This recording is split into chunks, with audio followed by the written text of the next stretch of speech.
मोहित मलिहा को बार बार कॉल्स करके तंग कर रहा होता है। तो मलिहा वहां पर ये सोच लेती है कि मैं अब सारी सच्चाई सारी बात रोहाम को बता दूंगी। ऐसे ही शाम को रोहाम ऑफिस से घर आता है तो वो मलिहा को परेशान देखकर पूछता है कि मलिहा क्या बात है, तुम काफ़ी ज़्यादा परेशान हो। तो मलिहा कहती है कि ऐसी कोई बात नहीं। आगे से रोहाम कहता है कि नहीं मलिहा, तुम्हें इस हालात में टेंशन नहीं लेनी चाहिए क्योंकि मैं तुम्हारे साथ हूँ। तो तुम इस तरह से क्यों करती हो, तुम मेरा नहीं तो कम से कम अपने बच्चे का ही ख्याल कर लो। हम कहता है कि मलिहा कोई ना कोई बात तो ज़रूर है, बेशक तुम मुझे ना बताओ। फिर जो मलिहा है वो दिल बड़ा करके रोहाम से बात कर ही देती है। वो कहती है कि रोहाम, अगर मैं कोई बात करूँ तो तुम मुझसे नाराज़ तो नहीं होगे और तुम वादा करो मुझे छोड़ोगे तो नहीं। तो आगे से रोहाम कहता है कि तुम कैसी बातें कर रही हो, तुम मेरी बीवी हो, फिर मेरे होने वाले बच्चे की माँ भी हो, मैं तुम्हें कैसे छोड़ सकता हूँ। फिर मलिहा कहती है नहीं नहीं रोहाम, तुम्हें वादा करना होगा, तुम मुझे कभी भी कोई बात सुनकर भी किसी हाल में भी नहीं छोड़ोगे। तो रोहाम कह देता है कि ठीक है भाई, बताओ बात क्या है।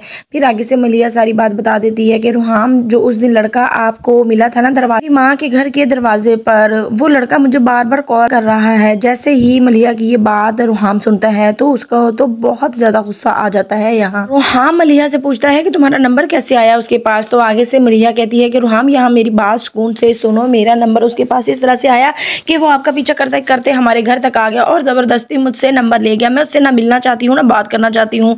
अब वो बार बार कॉल्स करके मुझे तंग कर रहा है, मुझे मिलने की भी बात कर रहा है। मलिहा की सारी बातें सुनकर पहले तो रोहाम का पारा हाई हो जाता है, फिर उसको अपने बच्चे का भी ख्याल आ जाता है और वो मलिहा से कहता है कि ठीक है, तुम उसको बुलाओ, तुम उससे मुलाकात करो, उससे मिलो और मैं भी तुम्हारे साथ जाऊँगा। तुम्हें घबराने की कोई ज़रूरत नहीं है, मैं तुम्हारे साथ हूँ, मैं तुम्हारे साथ जाऊँगा और मैं देखता हूँ कि वो कौन है। नेक्स्ट एपिसोड में आप लोग देखने वाले हैं कि जो मलिहा है वो मोहित को कॉफी शॉप पर बुला लेगी और आज ही रोहाम जाएगा, लेकिन रोहाम दूर से देखता रहेगा। मलिहा उसके पास जाएगी और मोहित से बात करेगी। मोहित कहेगा कि मलिहा, शुक्र है तुम आ गई और मैं तो वेट कर रहा था, मुझे तो उम्मीद नहीं थी कि तुम आओगी मिलने के लिए और तुमने मुझे बताए बगैर ही शादी कर ली।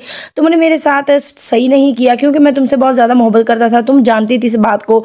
तो मलिहा कहती है कि नहीं, मैंने अपनी पसंद से शादी की, मेरी माँ ने मेरी पसंद से शादी की और मेरी माँ, मैं खुद, हम लोग राज़ी थे, इसीलिए मैंने रोहाम से शादी की।